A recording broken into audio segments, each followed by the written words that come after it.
mon avis, est pour la guerre ouverte. Aux ruses très inexpertes, point ne m'en vante. Que ceux-là qui en ont besoin trament.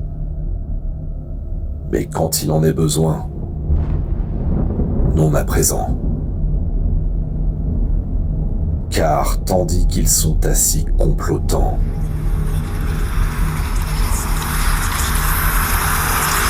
faudra-t-il que des millions d'esprits qui restent debout armés et soupirant après le signal de la marche, languissent ici fugitifs du ciel et acceptent pour leur demeure cette sombre et infâme caverne de la honte.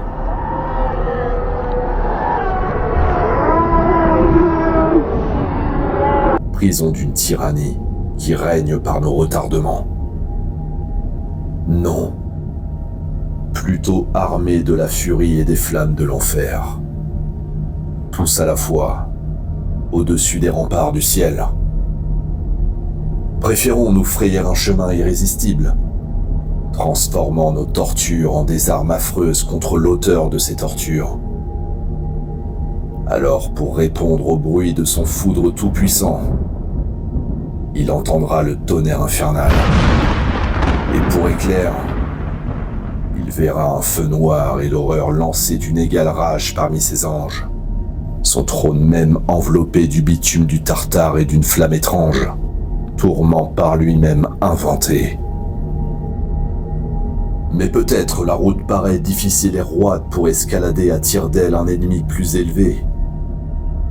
Ceux qui se l'imaginent peuvent se souvenir que de notre propre mouvement nous nous élevons à notre siège natif.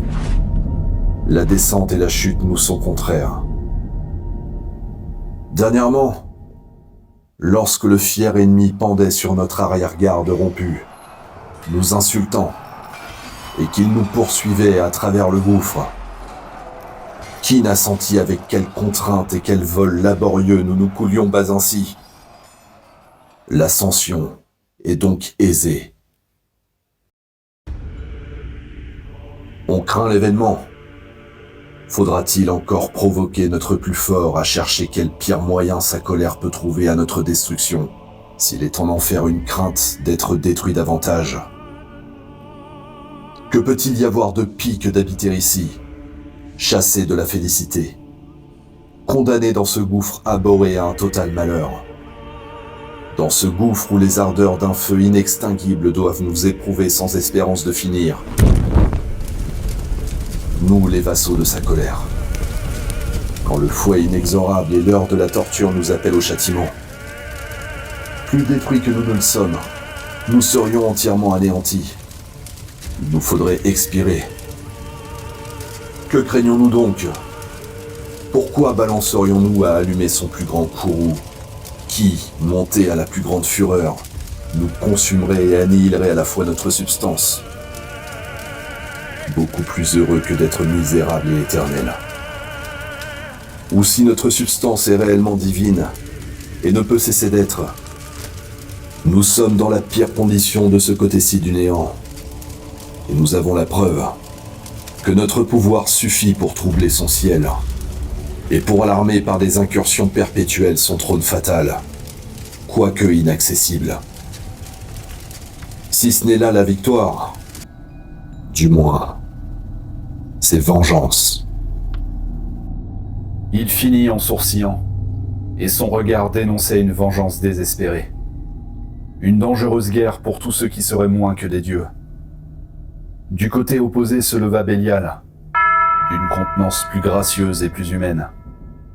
Les cieux n'ont pas perdu une plus belle créature, et il semblait créé pour la dignité et les grands exploits. Mais en lui tout était faux et vide. Bien que sa langue distille à la manne, qu'il pût faire passer la plus mauvaise raison pour la meilleure, embrouiller et déconcerter les plus mûrs conseils. Car ses pensées étaient basses. Ingénieux au vice, mais craintif et lent aux actions plus nobles. Toutefois, il plaisait à l'oreille, et avec un accent persuasif, il commença ainsi.